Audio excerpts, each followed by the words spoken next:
What's up, guys? Andy and Elliot from the Music Emporium here today, talking about the Powers Electric A-Type. The main differences between the models are the pickup configuration and the tailpiece configuration. Pickup configuration alters between partial Faraday and full Faraday, hence the PF and FF you might see in the nomenclature of these guitars when you see them advertised online.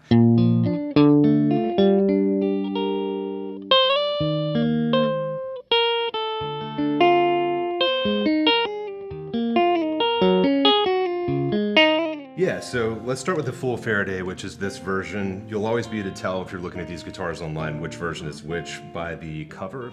The full Faraday version has the turned metal finish on top of the pickup covers. The idea is to essentially negate any interference electrically that's in your environment. And as an electric guitar player, that's an important concept for us. So it translated into real world speak. These are very, very quiet pickups.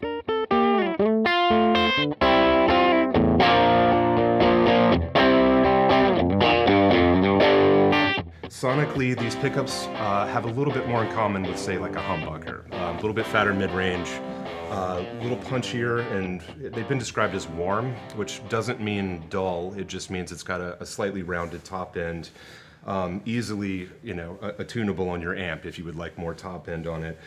To my ear, the partial Faradays are a little brighter, a little more like a single coil, so think like Strat or Tele. And aside from the pickup configuration, the other main difference that you'll see on a lot of the A-types is the tailpiece and bridge configuration. The cam tail that we see on this guitar right here is Andy's take on something like a Bigsby or tremolo tailpiece, and they've also got a hardtail model out in the world now. The idea behind the cam tail is that as you depress the tremolo bar, it will stay in tune.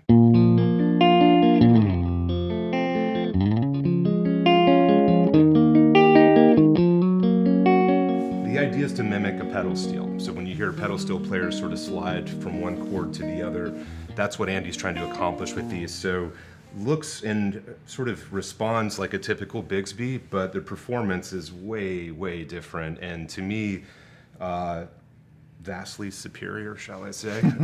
It's a really cool thing to be able to hit, a D chord, depress the bar, and have it actually stay in tune as you're going down. There's a small set screw right here that I think it's worth mentioning, that if you don't want the bar to sort of be free floating, you can work with that little screw there, the set screw, and it will always come back to a 0 point. So it's really just attuning the feel of the trim.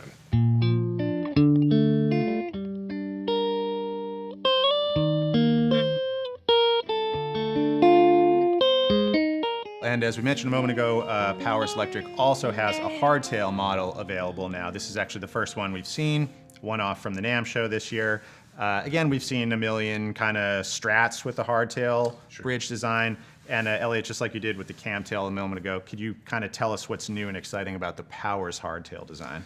These guitars are lightweight to begin with, but when you add a hardtail onto an instrument of this nature, a hollow body guitar, it's going to reduce that weight even further. So it's super, super light, really well balanced. And tonally, I'm really hearing the partial Faradays more than anything, but I feel like there's an extra little bit of sort of Fender kind of snappiness and twang.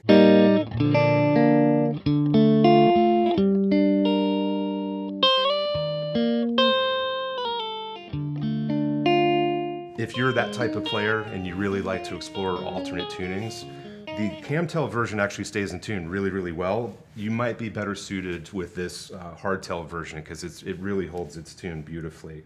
And some players just, I think, prefer hardtails over tremolo bars. They just don't use them. So if you fall into that category, this might be the one you want to explore as well. Guys, if you have any more questions about any of the Powers A-types we have in stock, or you just want to chat about them, feel free to reach out to us. We are very findable. Until then, remember to smash that subscribe button, leave a like and a comment on the video, and we'll see you again real soon.